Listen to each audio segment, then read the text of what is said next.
دوستان عزیز، من حافظ خلق هستم، برای خلق میخوانم و یک 3-4 روز شد ما با کینو داده شدیم، یعنی کینو به نوار میگیرن.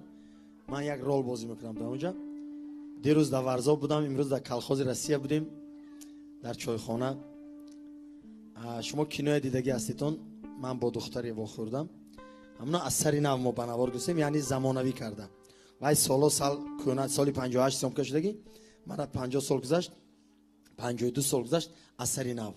همونجا میبینیتون، من اول نگویم که من کی در اونجا، ها کینویا که دیدیتون با کیف میکنیتون.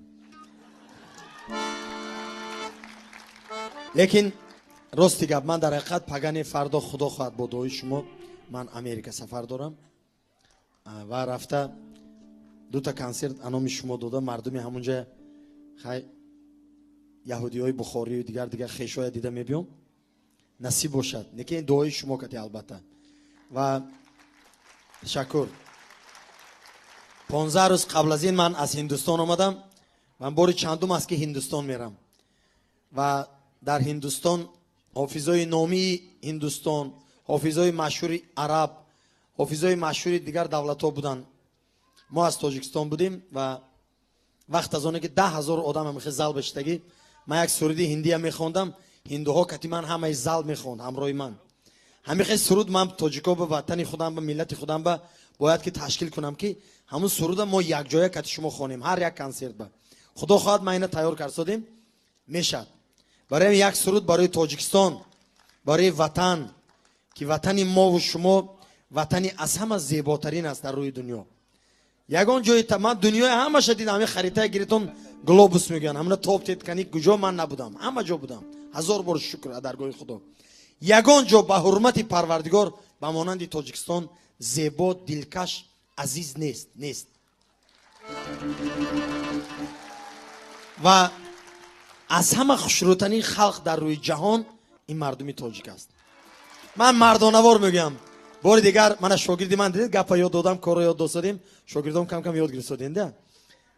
دلی مردم یافتن نصیب هر یک صنعتکار نمیشه.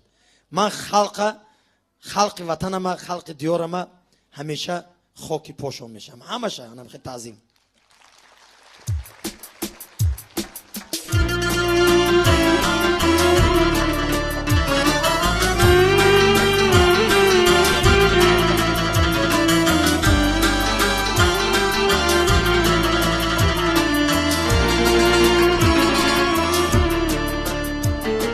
من گفتم نالیده سخن گفتم، چون مرغی چمن گفتم، من وصفی وطن گفتم کی وطن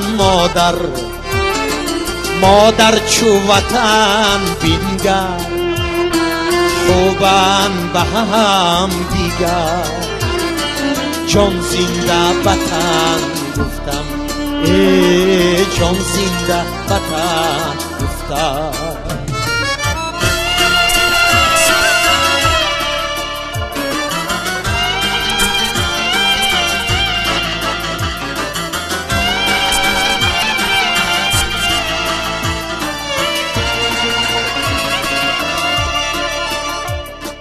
من زاری بخارایم در بندی تمنایم، تا بیشکند آید خود را بیشکن گفتم.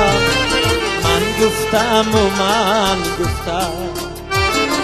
نالیده سخن گفتم، چون مرغی چمن گفتم، من وصفی وطن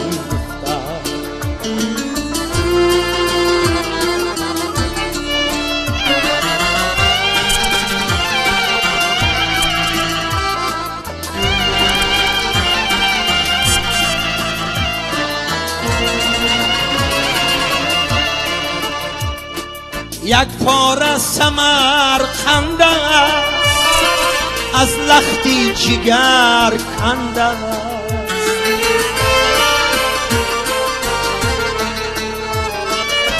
دور بیفکنده است آن را نخوتن گفتم با این وطنم بالم خوشبینم و خوش حالم سرسبز شدی اقبالم کو هست و دمن گفتم من گفتم و من گفتم نالیده سخن گفتم چون مرغی چمن گفتم من وصی وطن